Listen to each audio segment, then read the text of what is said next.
महाभारत के युद्ध में जब महान योद्धाओं का नाम लिया जाता है तो भीष्म, द्रोण, अर्जुन और कर्ण का नाम सबसे पहले आता है। लेकिन एक योद्धा ऐसा भी था जो इन सबके समान शक्तिशाली था, पर जिसे बहुत कम लोग जानते। जब कौरव और पांडवों में युद्ध छिड़ा तो शल्य मूल रूप से पांडवों का साथ देना चाहते थे, लेकिन दुर्योधन की चाल में फंसकर उन्हें कौरव पक्ष में शामिल होना पड़ा। फिर भी उन्होंने कहा था, मैं जहां भी रहूं न्याय और धर्म का पक्ष नहीं छोड़ूंगा। उसका नाम था राजा शल्य। शल्य मद्र देश के राजा थे और नकुल सहदेव के मामा। वे एक महान रथी, घुड़सवार और असाधारण योद्धा थे। उनके पास ऐसा रथ था जो बिजली की गति से चलता था और उनका घोड़ा किसी भी देवता के रथ के समान तेज था। शल्य के पास अद्भुत युद्ध कौशल था। उनके बाणों की वर्षा से कई महारथी हिल गए।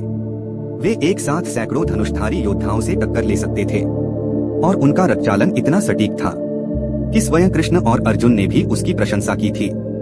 शल्य के पास अद्भुत युद्ध कौशल था। उनके बाणों की वर्षा से कई महारथी हिल गए। वे एक साथ सैकड़ों धनुषधारी योद्धाओं से टक्कर ले सकते थे और उनका रथ चालन इतना सटीक था कि स्वयं कृष्ण और अर्जुन ने भी उसकी प्रशंसा की थी। शल्य के पास अद्भुत युद्ध कौशल था। उनके बाणों की वर्षा से कई महारथी हिल गए। वे एक साथ सैकड़ों धनुषधारी योद्धाओं से टक्कर ले सकते थे और उनका रथ चालन इतना सटीक था कि स्वयं कृष्ण और अर्जुन ने भी उसकी प्रशंसा की थी। शल्य के पास अद्भुत युद्ध कौशल था। उनके बाणों की वर्षा से कई महारथी हिल गए। वे एक साथ सैकड़ों धनुषधारी योद्धाओं से टक्कर ले सकते थे और उनका रथ चालन इतना सटीक था। महाभारत के अंतिम दिनों में जब कर्ण अर्जुन से युद्ध कर रहा था तब शल्य उसका सारथी बना।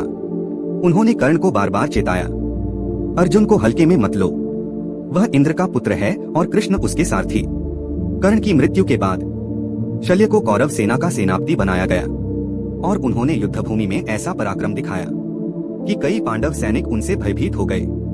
लेकिन अंत में युधिष्ठिर ने स्वयं शल्य को युद्ध में मार दिया। राजा शल्य का जीवन हमें यह सिखाता है कि कभी कभी परिस्थिति हमें गलत पक्ष में खड़ा कर देती है, पर अगर हमारे भीतर धर्म जीवित है तो हमारा नाम इतिहास में अमर रहता है। वो शल्य था जो शौर्य का प्रतीक था, जिसने गलत पक्ष में रहते हुए भी धर्म को नहीं छोड़ा कि स्वयं कृष्ण और अर्जुन ने भी उसकी प्रशंसा की थी।